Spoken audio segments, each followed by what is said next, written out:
নমস্কাৰ আপোনালোক সকলোকে মোৰ ইউটিউব চেনেল টিচাৰ্ছ কৰ্ণাৰলৈ পুনৰ এবাৰ স্বাগতম জনাইছোঁ। আজি এটি খুবেই গুৰুত্বপূৰ্ণ ভিডিঅ'লৈ আপোনালোকৰ মাজলৈ আহিছোঁ। কাইণ্ডলি ভিডিঅ'টি শেষলৈকে চাব, চাই ভাল পালে লাইক এণ্ড শ্বেয়াৰ কৰিব আৰু চেনেলটি যদি এতিয়াও ছাবস্ক্ৰাইব কৰা নাই কাইণ্ডলি ছাবস্ক্ৰাইব কৰিব।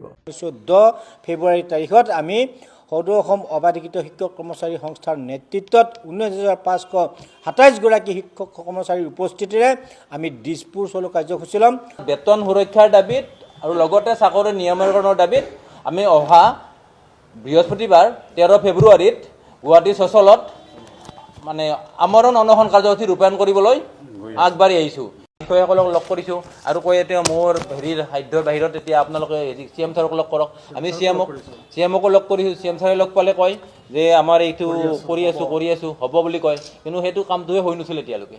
যিখিনি আমি শিক্ষক কৰ্মচাৰী আছোঁ, যিখিনি অন্ততঃ শিক্ষানুষ্ঠান বৰ্তমান চলি আছে বা যিখিনি শিক্ষকে এতিয়া স্কুলত কাম কৰি আছে, এই কাম কৰি থকা আৰু মানে বঞ্চিতসকলৰ আৰু চলি থকা যিখিনি শিক্ষানুষ্ঠান, এই শিক্ষানুষ্ঠানিক প্ৰাদেশিকৰণৰ আওতাত লৈ প্ৰাদেশিকৰণৰ সমস্যাটোৰ এটা আশু সমাধান কৰা চিৰদিনৰ কাৰণে এটা সমাধান সূত্ৰ উলিয়াব লাগে।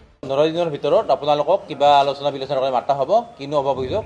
কিন্তু আজি 15 দিন ক'ত, 1 মাহ 10 দিন বা 1 মাহ হৈ গ'ল, আজিলৈকে চৰকাৰৰ ফালৰ পৰা কোনো ধৰণৰ সঁহাৰি নাপাই আমি খুব মৰ্মাহত হৈছোঁ।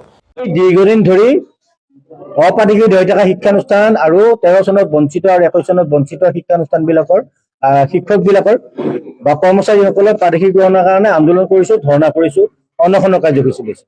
যোৱা 10 জানুৱাৰী তাৰিখত মাননীয় মুখ্যমন্ত্ৰী মহোদয়ৰ নেতৃত্বাধীন কেবিনেটত এখন উপসমিতি বনাই দিছে আৰু প্ৰাদেশিকৰণৰ যিটো সমস্যাটো সমাধানৰ তেখেতে এটা গুৰুত্ব প্ৰদান কৰিছে। আমি এই কাৰণে মাননীয় মুখ্যমন্ত্ৰী মহোদয় আৰু মাননীয় শিক্ষামন্ত্ৰী মহোদয়ৰ লগতে কেবিনেটৰ যিখন চাব কমিটি উপসমিতি আমি ধন্যবাদ জনাইছোঁ।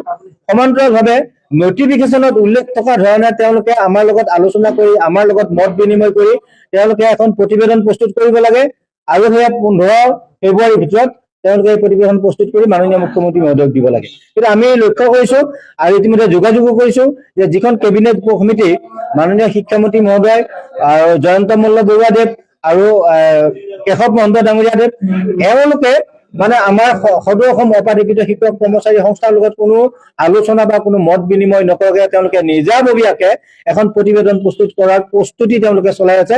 আমি এই কথাটোৰ বিৰোধিতা কৰিছোঁ।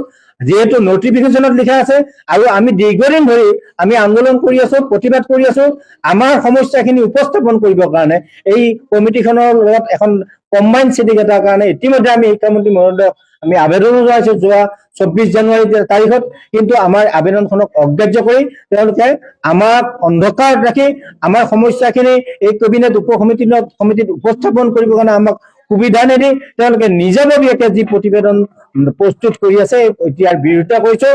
আৰু আগন্তুক 12 ফেব্ৰুৱাৰী তাৰিখৰ ভিতৰত যদি আমাক মাতি আমাৰ লগত যদি বা আমাৰ সমস্যাখিনি উপস্থাপন কৰাৰ কাৰণে আমাক যদি সুবিধাকণ নিদিয়ে তেতিয়াহ'লে আমি 14 ফেব্ৰুৱাৰী তাৰিখত আমি দিছপুৰ চলো কাৰ্যসূচী ল'ম। সমান্তৰালভাৱে আগন্তুক 24 ফেব্ৰুৱাৰীত মাননীয় যি মোদী মহোদয় মানে প্ৰধানমন্ত্ৰী নৰেন্দ্ৰ মোদী ডাঙৰীয়া তেখেত অসমলৈ আহিব। এই অসম ভ্ৰমণৰ সময়ত আমি সদৌ অসম অপ্ৰাদেশিত শিক্ষক কৰ্মচাৰী সংস্থাই সকলো শিক্ষকৰ উপস্থিতিৰে আমি বিক্ষোভ প্ৰদৰ্শন কৰিম।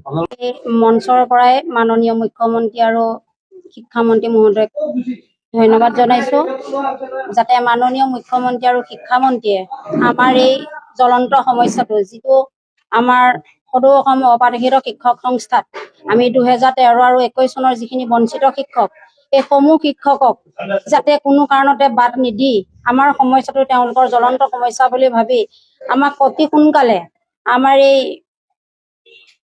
সমস্যাটো সমাধান কৰিবৰ বাবে তেওঁলোকক আমি অনুৰোধ জনাইছোঁ, যাতে আমাক বাদ দি তেওঁলোকৰ মানে যিখন কপি বনাইছে তেওঁলোক সেই কপিবিলাকত যাতে আমাৰ 13 চনৰ আৰু 21 চনৰ সমূহ বঞ্চিত শিক্ষকৰ সকলকো লৈ আমাৰ তেওঁলোকৰ সমস্যাটো সমাধান